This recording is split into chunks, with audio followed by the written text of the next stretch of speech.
मेरा बहुत मन था आप लोगों से बहुत दिनों से बात करने का। बहुत दिनों से नहीं, बहुत टाइम से मैं ये चाहता था कि मैं किस तरीके से आप लोगों के साथ में कन्वर्सेशन करूं, किस तरीके से आपसे बात करूं, कुछ अगर आपकी प्रॉब्लम्स हैं उनको जानूं, या अपने दिल की कोई बात अगर आपसे करनी है तो वो किस तरीके से करूं। तो उसका ये तरीका निकाला है मैंने। मैं वीडियोस के ज़रिए आप लोगों से बात करूंगा। हो सकता है कुछ चीज़ हो जो कि आपको मतलब आपकी ज़िंदगी में बदलाव लाए। हो सकता है कुछ बातें हैं जो मैंने सीखी हैं वो आपसे डिस्कस करूंगा। तो अभी फ़िलहाल सबसे पहले दो बातें हैं जिनकी वजह से मैंने ये वीडियो रिकॉर्ड किया है। सबसे पहली चीज़ तो ये है कि मैं अपने सभी स्टाफ, जितना भी हमारे पास में स्टाफ है, अलग अलग काम को संभाले हुए हैं, उस सभी स्टाफ से दिल से शुक्रिया अदा करना चाहता हूँ। स्टाफ का स्टाफ वो जो कस्टमर केयर में है, वो भी अपनी ज़िम्मेदारी को बखूबी समझते हुए जितने टाइम के लिए भी उसको आना है, काम का बर्डन ना इकट्ठा हो जाए, काम का प्रेशर ना बन जाए, उस चीज़ को समझते हुए हफ्ते में 1 दिन आना है, 2 दिन आना है, उस चीज़ को अपने आप वो मैनेज करके, अपने आप देख करके उस काम को संभाल रहा है। डिलीवरी वाला जो स्टाफ है, जिसकी नहीं सारे दिन, क्योंकि ऑफिस नहीं खुल रहा तो उसकी ज़रूरत नहीं है, तो उसको अगर 1 घंटे के लिए बुलाया जा रहा है, कोई पिकअप है, कोई ड्रॉप है, तो वो 1 घंटे के लिए भी फ़ोन पे अलर्ट है एकदम। फ़ोन उठा करके वो सबसे पहले अपनी ज़िम्मेदारी को समझ करके, इस टाइम कोई भी मतलब ऐसा लग रहा है, ऐसा माहौल आप लोगों ने बना दिया है कि बिल्कुल ऐसा लग ही नहीं रहा कि वहाँ पर हम लोग किसी स्टाफ से काम करवा रहे हैं। बिल्कुल ऐसा लग रहा है कि आप लोगों के लिए सैलरी मायने नहीं रखती है, आप लोग वहाँ पैसे के लिए नहीं जा रहे हो, आप लोगों को पैसे के लिए काम नहीं कर रहे हो। हर एक आदमी अपनी ज़िम्मेदारी समझ रहा है। कोई कोई स्टाफ तो ऐसा भी है जो ऑफिस भी नहीं आ रहा है, उसको पता है कि उसको कोई पूरे लॉकडाउन की सैलरी नहीं मिलनी है, उसके बावजूद भी अगर कोई कस्टमर, उनसे कोई रिक्वायरमेंट कस्टमर की है तो उसका फ़ोन भी अटेंड कर रहे हैं, कस्टमर का भी फ़ोन अटेंड कर रहे हैं, कस्टमर को बता भी रहे हैं, कस्टमर को मेटेरियल डिस्पैच भी करवा रहे हैं। तो बहुत बड़ी बात है। बहुत मैं समझता हूँ कि मतलब मैंने आप लोगों से कभी इतना उम्मीद नहीं किया था जितना आप लोग कर रहे हो कंपनी के लिए।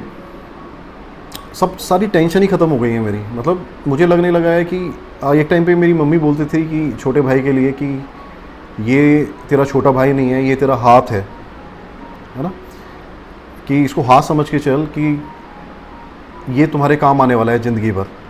आज मैं मम्मी को कह सकता हूँ और कहता भी हूँ कि आज मेरे कितने सारे हाथ हैं। तो आप लोग सब वाकई में ज़बरदस्त काम कर रहे हो। वो स्टाफ भी है जो कंपनी ने जो काम हाथ में लिया हुआ है, जो कमिटमेंट की है, उसको पूरा करने के लिए कस्टमर्स के घर जाना पड़ रहा है, कस्टमर के घर जाकर के इंस्टॉलेशन कंप्लीट करनी पड़ रही है। वो लोग भी अपना काम प्रॉपर कर रहे हैं। जब उन्हें बुलाया जा रहा है तब वो आ रहे हैं, एक इंस्टॉलेशन के लिए बुलाया जा रहा है तो वो आ रहे हैं, बिना इस बात की परवाह करे। स्टाफ ऐसा भी है, आप लोग समझेंगे इस चीज़ को, कि स्टाफ ऐसा भी है जिसको पिछले महीने तो क्या, उससे पिछले महीने की सैलरी भी पूरी नहीं दे पाए हैं हम, तो फिर भी आप लोगों को कोई टेंशन नहीं है किसी भी तरीके की। बहुत ज़बरदस्त। दूसरी चीज़ जो मैं आपसे बोलना चाहता था वो ये है कि अपना ध्यान रखें सभी, चाहे वो ऑफिस में बैठ के काम कर रहे हैं, चाहे वो कस्टमर के यहाँ पर जा रहे हैं। सैनिटाइज़र का इस्तेमाल बिल्कुल भी ना करें। कहीं पे भी अपना काम ख़त्म करने के बाद, अपनी इंस्टॉलेशन को कंप्लीट करने के बाद साबुन से हाथ धोने के लिए रिक्वेस्ट करें कस्टमर से कि हमें साबुन से हाथ धोने हैं, तभी आप दूसरी साइट के लिए निकलें। दूरी बना करके रखें, मास्क पहने, वो सब चीज़ें मतलब करें जो ज़रूरी हैं। ये चीज़ें अभी ख़त्म होने वाली नहीं है जल्दी से, कि हम लोग जो ना सब कुछ छोड़ करके अपने घर में बैठ जाएं। ये चीज़ें ख़त्म होने वाली नहीं है। मुझे नहीं लगता कि हमारे बच्चे भी शायद अब वो जीवन जी पाएंगे जो हमने जी लिया है। ये मास्क अब हमारे बच्चों के मुंह पे से नहीं उतरने वाला है। तो ये तो ना सोचें कि स्थिति अच्छी होगी तब घर से निकला जाएगा, ऐसा नहीं है। हम लोगों को इसी स्थिति में मैनेज करना पड़ेगा। पूरी सेफ्टी के साथ हम लोगों को काम करना है। हमारी वजह से किसी और को भी परेशानी नहीं होनी चाहिए, हमारी फैमिली मेम्बर्स को भी परेशानी नहीं होनी चाहिए। तो पूरा ध्यान रखें इस चीज़ का। सैनिटाइज़र का इस्तेमाल बिल्कुल भी ना करें। मैं इस चीज़ के लिए बार बार बोलूँगा आपको। सैनिटाइज़र का इस्तेमाल करने से ही ये हालत है इंडिया की। पिछले 1.5 साल में सैनिटाइज़र में नहा चुका है इंडिया, और उसी की वजह से हालत ये हो चुकी है कि कॉम्प्रोमाइजिंग स्टेज में पहुंच चुकी है। सभी का इम्यून सिस्टम इतनी बुरी तरीके से ख़राब हो चुका है कि एक चीज़ और, कि किसी भी तरीके की मिस इन्फॉर्मेशन अपने तक मत पहुंचने दो। बीमारी के बारे में बहुत ज़्यादा जानकारी आपको होने की ज़रूरत नहीं है। जो जानकारी आपको चाहिए होगी, जो जानकारी आपकी ज़रूरत होगी, वो जानकारी ऑटोमेटिकली आप तक पहुंच जाएगी। किसी भी बीमारी के बारे में ज़्यादा जानने से हमारा शरीर ऑटोमेटिकली उस बीमारी के लक्षण को पैदा कर लेता है। अगर किसी को बताया जाए कि इस बीमारी से ये लक्षण पैदा हो जाते हैं, आज की डेट में आप देख रहे हो कितने सारे लोग हैं, हमारी रिश्तेदारी में, हमारी जानकारी में ऐसे लोग हैं जो ये बोल रहे हैं कि मेरी सूंघने की शक्ति ख़त्म हो गई, इस वजह से मैंने अपने आप को कमरे में बंद कर लिया, कोई कुछ, मतलब हद है।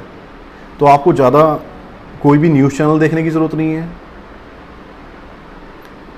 आप अगर एक चीज़ को बार बार देखोगे तो आपके दिमाग के अंदर एक वहम पैदा हो जाएगा और वो चीज़ आपके ऊपर असर करने लगेगी, जिस चीज़ को आप रोज़ाना देख रहे हो।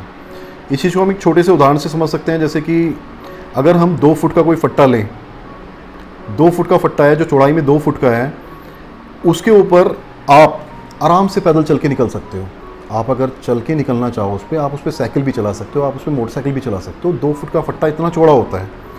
लेकिन उसी फट्टे को अगर हम 2 बिल्डिंग्स के बीच में रख दें, मान लिया कि 4 माले के ऊपर हम लोग एक बिल्डिंग की बाउंड्री पे रख दें और दूसरी बिल्डिंग की बाउंड्री पे रख दें, तब उस पर चलना कितना कठिन हो जाएगा, सोच करके देखो ज़रा। फट्टा वही है, 2 फुट का फट्टा है, 2 फुट चौड़ा है। और ये भी मान के चलते हैं कि ना वहाँ पर कोई हवा का दबाव है, ना कुछ है, ना कोई हवा चल रही है, लेकिन क्या आप उस 2 फुट के फट्टे पे चल पाएंगे? नहीं चल पाएंगे, क्योंकि आपके दिमाग ने एक इन्फॉर्मेशन आपके दिमाग को मिल गई है। वो इन्फॉर्मेशन क्या है कि आप इतनी ऊंचाई पर खड़े हो, यहाँ से गिरने के चांसेस हैं, आप उस फट्टे पे चल ही नहीं सकते। अगर चलोगे भी तो भी गिर जाओगे, सिर्फ उस इन्फॉर्मेशन की वजह से। तो किसी भी तरीके की मिस इन्फॉर्मेशन आपके लिए ख़तरनाक हो सकती है। एक उदाहरण और है मेरे पास में, ये पिछले लॉकडाउन के बाद की बात है।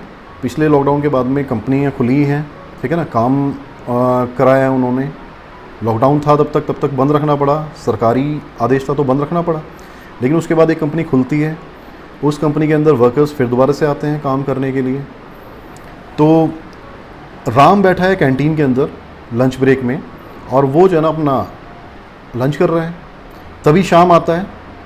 श्याम एक तरीके से गपोड़ी है, और वो बोलता है राम से कि तुमने क्या ये इन्फॉर्मेशन सुनी है कि कंपनी की 4 दिन बाद मीटिंग होने वाली है, और उस मीटिंग में बहुत सारे नाम अनाउंस होने वाले हैं जिनको कंपनी निकालना चाहती है अपने खर्चे कम करने के लिए। क्यों? क्योंकि इस लॉकडाउन ने सबका बुरा हाल कर दिया है। तो ये इन्फॉर्मेशन श्याम ने राम को दे दी। श्याम भी इंटरेस्ट लेकर के सुन रहा था, एक के बाद एक, और क्या है, मतलब तुझे कैसे पता चला, या किस किस के नाम हो सकते हैं इसके अंदर, ये सारी इन्फॉर्मेशन उससे लेने की कोशिश कर रहा था। तो श्याम जो भी उसके मन में था, जो भी उसने सुना था या कुछ भी कह लो क्रिएट किया था, वो सब चीज़ें उसको बता रहा था। अब वो जो राम था वो परेशान हो गया। क्यों परेशान हो गया? क्योंकि उसको कहीं ना कहीं लग रहा था कि उसका नाम भी उस लिस्ट में हो सकता है। उस नाम के होने के बाद उसको क्या क्या परेशानियाँ हो सकती हैं, जैसे कि रेंट कहाँ से देगा वो अपने घर का। उसने कैसे जैसे तैसे तो उसने 2 महीने निकाले हैं लॉकडाउन में अपने गांव जा कर के। मकान मालिक ने उस 2 महीने का किराया भी मांगा है उससे, जो उसने मतलब आगे देने का वादा भी किया है। बच्चों की स्कूल फ़ीस है जो कि रेगुलर जानी नहीं तो उनका स्कूल से नाम कट जाएगा, और बहुत सारी चीज़ें, बाइक की इंस्टॉलमेंट, फलाना ढिमकाना, मम्मी की दवाइयाँ, और बहुत सारी चीज़ें। ये सारी इन्फॉर्मेशन उसने अपनी वाइफ को दी। वाइफ भी परेशान। अब वो घर जाता है, अपने घर जा कर के कंपनी को ये बताने के लिए कि जब कंपनी 4 दिन बाद उसको निकाल ही देगी, तो वो कंपनी से 2 दिन की छुट्टी ले लेता है, सिक लीव बोल करके कि बीमार हूँ मैं, ये बोल करके वो छुट्टी ले लेता है। छुट्टी के दौरान भी वो सारे दिन सिर्फ न्यूज़ चैनल देख रहा है कि कहाँ पर क्या बर्बादी हुई है, कितनी कंपनियों ने एम्प्लॉयज़ को निकाल दिया, कितना बुरा चल रहा है इस टाइम पे कंपनीज़ के साथ में। तो उसकी हालत ऐसी हो गई कि वो डॉक्टर के पास पहुँच गया। उसको वाकई में ही मतलब महसूस होने लगा कि हाँ वो बीमार है। 2 दिन की छुट्टी लेने के चक्कर में वो डॉक्टर के पास पहुँच गया। घर में बेड रिडन हो गया, घर में बिल्कुल सब कुछ अस्त व्यस्त हो गया, सिर्फ उस इन्फॉर्मेशन की वजह से। और 5वें दिन जब वो फ़ोन करके अपने दोस्त से पूछता है कि कंपनी में क्या हुआ, उस मीटिंग में क्या हुआ, तो आप जानते हैं क्या हुआ? ऐसा कुछ भी नहीं हुआ जैसे कि राम सोच रहा था या श्याम ने उसको बताया था। हुआ ये कि कंपनी की मीटिंग में ये बोला गया कि हमारा काम 2 महीने के लिए बंद रहा है, अब हमारे पास एक्स्ट्रा लोड है, एक्स्ट्रा प्रेशर है कि हम लोगों को काम अब और ज़्यादा तरीके से करना है। हम लोग जहाँ पर 8 घंटे की ड्यूटी कर रहे थे, वहाँ पर हमें अभी 12 घंटे की ड्यूटी करनी पड़ेगी।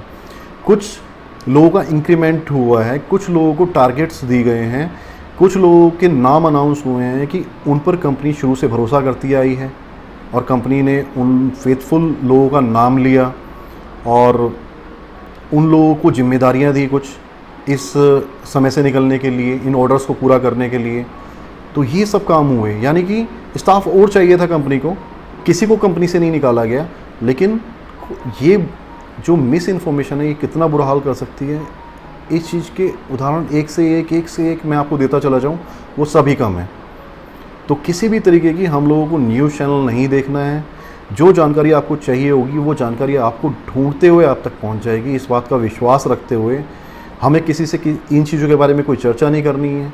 जो बुरा दौर चल रहा है, जो बुरा वक्त चल रहा है, इसके बारे में हमें किसी से कोई बात नहीं करनी है। हम लोग बुरी बातों को करके सिर्फ बुरी बातों को बढ़ा सकते हैं। बुरी बातों के बारे में बात करके उनको कभी कम नहीं किया जा सकता। ये बात आपको समझनी होगी। तो आज के लिए सिर्फ इतना ही। ध्यान रखें, सुरक्षित रहें और हमेशा हंसते रहें। Thank you.